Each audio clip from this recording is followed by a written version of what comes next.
For what purpose were the scriptures written? All scripture is given by inspiration of God, and it is profitable for doctrine, for reproof, for correction, for instruction in righteousness, that the man of God may be perfect, thoroughly furnished unto all good works. And many other signs truly did Jesus in the presence of his disciples, which are not written in this book, but these are written that ye might believe that Jesus is the Christ, the Son of God, and that believing ye might have life through his name. The scriptures were written for doctrine or teaching, for correcting your thoughts and actions, and for your instruction, so that you may learn more about Jesus Christ.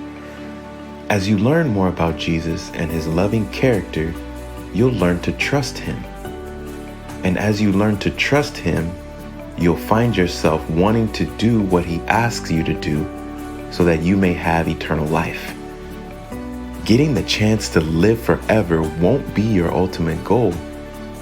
It'll be getting the chance to live with Jesus.